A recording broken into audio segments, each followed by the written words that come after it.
வாழ்க்கைங்கிறது ஒரு நதி மாதிரி போகிற போக்கில் போவோம் தான். அப்படின்னு இல்லை, நான் வந்தது டைரக்ஷன் பண்ணேன், ப்ரொடியூஸ் பண்ணேன், டிஸ்ட்ரிபியூஷன் பண்ணேன், நடுவில் நடித்தேன், இப்போ டைரக்ட் பண்ணுறேன். நாளைக்கு என்ன வேணாலும் இருக்கலாம். ஆக்சுவலாக என்னென்னா, ஒரு 6 மாதத்துக்கு முன்னே, ஒரு 1 இயருக்கு முன்னாடி ஆக்சிடென்ட்டில் கால் ஆக்சிடென்ட் ஆச்சு. அதனால் ஒரு 6 மாதம் பெட் ரெஸ்ட் இருக்கும்போது தான் இந்த கதை ஒரு நாட்டு வந்துச்சு. அது ஒரு கதை என்னன்னா உங்களுக்கு தெரியும், ஏன்னா இங்கே பத்திரிகையாளர்லாம் இருக்கிறவங்க மேக்ஸிமம் எழுத்தாளர்கள், ஒரு கிரியேட்டர்ஸ் தெரியும். ஒரு நாட்டு வந்தால் ஒரு பரபரப்பாக அதை ஒரு முழு நிறைவை கொண்டு வரணுங்கிறது ஒரு வெறி வரும் பார்த்தீங்களா. அந்த மாதிரி நாட்டு கிடைச்சோன்னா கதையை படமாக பண்ணணும்னு தோணுச்சு. கதை பண்ணேன். இந்த ஸ்கிரிப்டுக்கு நான் நடித்தா நல்லா இருக்காது, தாங்காது. அதுக்கு கரெக்டாக விமல் சிவாங்கிறது இதுக்கு நான் ஆப்டா டெய்லர் மேடாக இருந்தாங்க. அவங்கள்ட்ட கேட்டேன், அவங்களும் ரெடியாக இருந்தாங்க. நடித்தேன். ஒரு டைரக்டராக ரொம்ப நாளைக்கு அப்புறம் பண்ணும்போது தான் தெரியுது எவ்வளோ மிஸ் பண்ணியிருக்கேன்ட்டு. சார் அடுத்த உடனே படம் ஆரம்பிச்சிட்டாரு. அடுத்த படம், இந்த படம் ரிலீஸ் ஆகும்போது அடுத்த படம் டைரக்ஷனு, அடுத்து இந்த படத்தோட ரீமேக் வர வாய்ப்பு இருக்கு. எல்லாமே முன்னாடியே சொல்லிட்டேன். அதனால நடிக்கிறது கொஞ்சம் தூரம் தான், டைம் தான். ஆமாம், அவங்க எப்பவும் கிளாமராக தான் இருக்காங்க.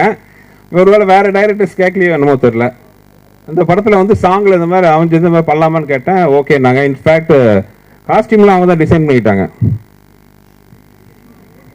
பிடிச்ச விஷயம் என்னென்னா, நிறைய படத்தில் நான் நடித்தது மட்டும் இல்லை, நான் டைரக்ஷன் முதல் படத்தையும் பார்த்தீங்கன்னா எம்எஸ்வி சார், நம்பியார் சாமி, எம்என் ராஜம்மா, ஜெமினி கணேசன் சார்ன்ட்டு அவங்களுக்கு நம்ம கொடுக்குற ஒரு மரியாதை, ஒரு டெடிகேஷன் வச்சுக்கோங்களேன். அது பழைய நம்ம ரசித்த சினிமாவுக்கு நம்ம கொடுக்குற ஒரு மரியாதையாக கூட எடுத்துக்கிறேன். இந்த படத்தில் விஎஸ் ராகவன் சார் கிட்டத்தட்ட 90 இருக்கிற வயசுலையும் அந்த படத்தில் சாங்லாம் பாடியிருக்காரு. ஆக்சுவலாக சாங் இப்போ போடல, படத்தில் இருக்கும்.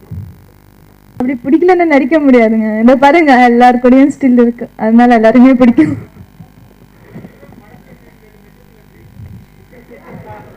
அது நீங்க அவரை வைஃப் தான் கேட்கணும், என்ன கேட்டா எனக்கு தெரியாது. நான் தான் ஏற்கனவே சொன்னேனே, ஒரு ஹீரோயினை ரொம்ப அழகா, கிளாமர்ன்றது என்னை பொறுத்த வரைக்கும் அழகா காட்டுறது தான். அது சுந்தர் சார் விட ஒரு நல்ல படம் இன்னொன்னு செலக்ட் பண்ண முடியாது. ஸோ அந்த காலத்துல இருந்து மீனா அவங்கல இருந்து பாத்தீங்கன்னா அதுதான் நடக்குது. ஸோ அதனால இது ஒரு கேப்டான ரோல்னு நினைச்சு அதனால பண்ணேன். அது களவாணி படத்துல அந்த கெமிஸ்ட்ரி, இந்த படத்துல இந்த கெமிஸ்ட்ரி. இந்த படத்துல சிவா கூட நல்ல கெமிஸ்ட்ரி ஒர்க் அவுட் ஆகிருக்கு, நான் நம்புறேன். வச்சுட்டாங்க. இதுதான் ஃபர்ஸ்ட் படம் தமிழ் மூவி இண்டஸ்ட்ரியிலேயே 2 ஹீரோயின்ஸ் கெமிஸ்ட்ரி வந்திருக்கு சார். ஒன்று அஞ்சலி அண்ட் ஓவியாக்கு. நாங்கள் எப்போ ஷூட்டிங் போனாலும் அவங்க 2 பேர் தோல் மேலே கை போட்டு ஃபோட்டோ எடுத்து பேசிட்டு இருக்காங்க. ஸோ ஃபர்ஸ்ட் கெமிஸ்ட்ரி அவங்க 2 பேர் தான் இந்த படத்தில். ஏமா ஒழுங்காக லைட் போயிடுது, ஏமா நீ